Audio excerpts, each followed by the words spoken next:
আসসালামু আলাইকুম সবাইকে। আশা করি সবাই ভালো আছেন, সুস্থ আছেন। আজকে খুবই গুরুত্বপূর্ণ একটি বিষয় আলোচনা করব, যেটা ইতিমধ্যে আপনারা ভিডিও থাম্বনেইল বক্সে দেখতে পেয়েছেন।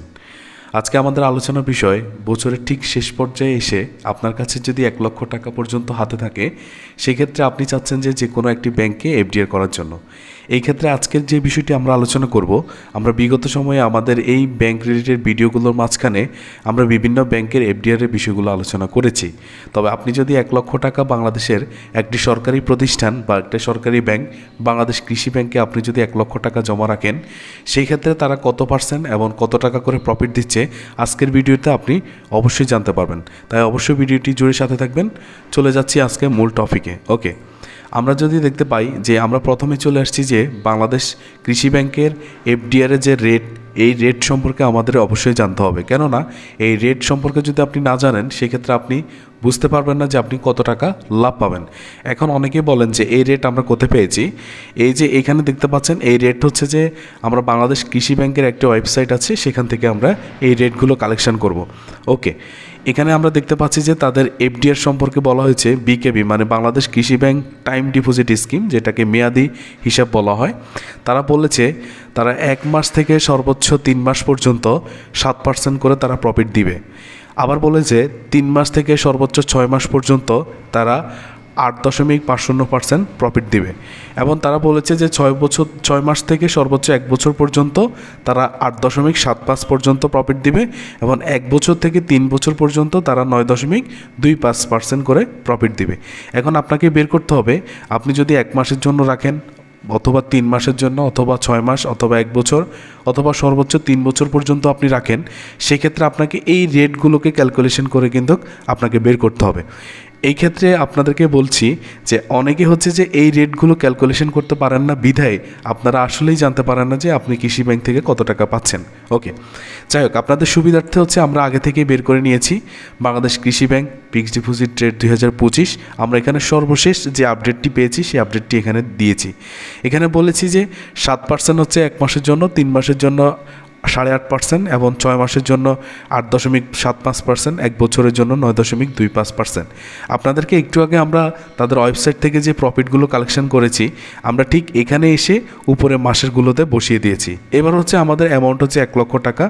যদি আপনাদের এর থেকেও বেশি থাকে, সেই ক্ষেত্রে আলাদা হিসাব, সেক্ষেত্রে আমরা বিভিন্ন ভিডিওর মাধ্যমে আপনাদেরকে জানিয়ে দেব।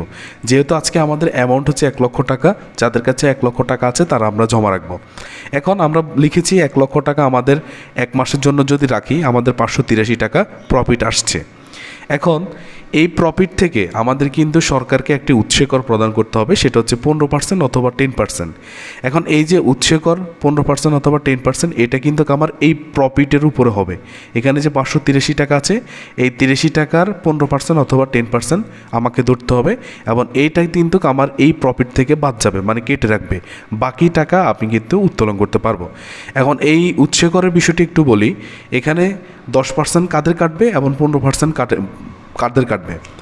যারা টিন সার্টিফিকেট, আয়কর সার্টিফিকেট, অথবা যারা প্রতি বছর আয়কর দিয়ে থাকেন, তাদের যে রিটার্ন স্লিপ থাকে, সেই রিটার্ন স্লিপ যদি এই অ্যাকাউন্ট করার সময় তাদেরকে জমা দিয়ে থাকেন, সেই ক্ষেত্রে কিন্তু আপনার এখান থেকে এত টাকা, 88 টাকা জায়গায় 15% যেটা, সেটা কাটা যাবে।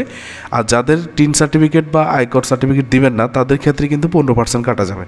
আবারও বলছি, যদি আপনি টিন সার্টিফিকেট দিয়ে থাকেন তাদের ক্ষেত্রে 10%, আর যদি না দিয়ে থাকেন সেক্ষেত্রে 15% কাটা যাবে। তাহলে বুঝতে পারছেন এই বিষয়টি। সর্বশেষ হচ্ছে মেয়াদ শেষে লাভ, মানে আপনার যখন মেয়াদ পূরণ হয়ে যাবে সেই ক্ষেত্রে আপনি কত টাকা পাচ্ছেন এটা বলছি। তাহলে আপনি 1 মাসের জন্য রাখলে আপনি পাচ্ছেন 495 টাকা। আপনি যদি 1 লক্ষ টাকা 3 মাসের জন্য রাখেন, সেক্ষেত্রে আপনি 1806 টাকা, মানে 1806 টাকা পাচ্ছেন।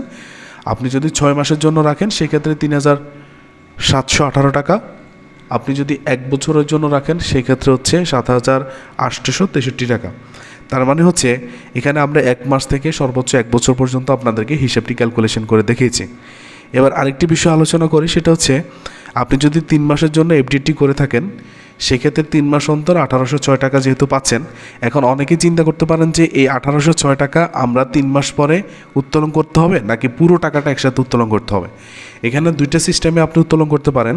আপনি যদি চান শুধুমাত্র আপনি লাভের টাকাটা উত্তোলন করবেন, তাহলে প্রত্যেক 3 মাস অন্তর আপনি লাভের টাকাতে উত্তোলন করতে পারবেন। আর যদি মনে করেন যে আপনি 1 লক্ষ টাকা সহ লাভ সহ একসাথে উত্তোলন করবেন, সেটাও আপনি পারবেন।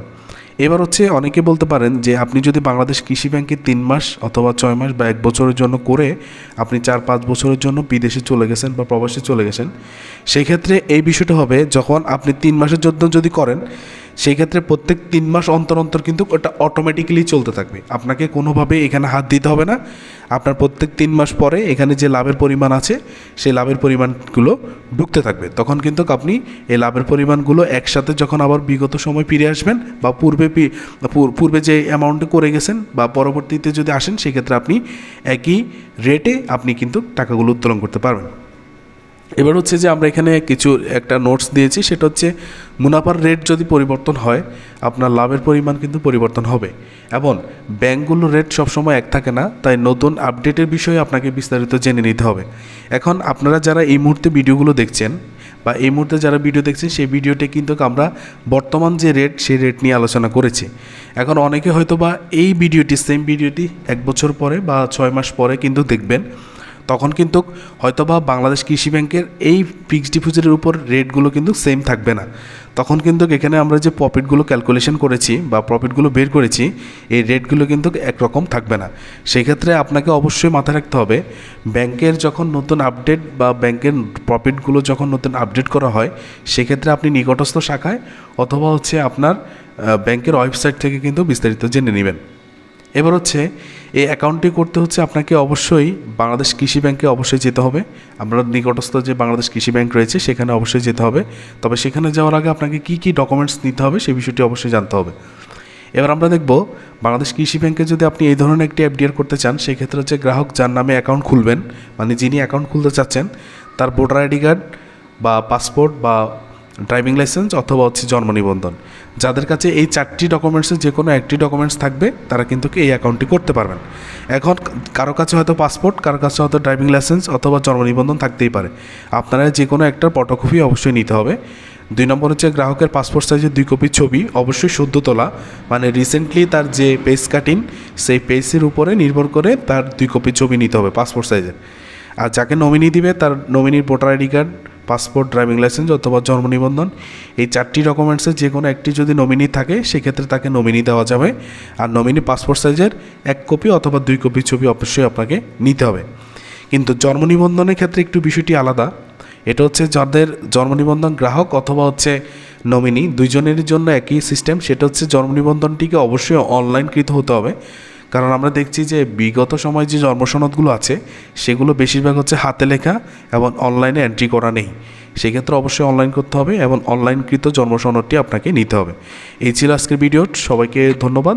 আশা করি পুরো বিষয়টি বুঝতে পেরেছেন। যদি আপনারা কোনো বিষয়ে জানতে চান, সেক্ষেত্রে অবশ্যই কমেন্ট করবেন। আমরা চেষ্টা করব যে আমাদের এই ভিডিওগুলোর মাঝখানে আপনাদের প্রত্যেকটি বিষয় কিন্তু তুলে ধরার জন্য। সবাইকে ধন্যবাদ। আসসালামু আলাইকুম ওয়া রাহমাতুল্লাহ।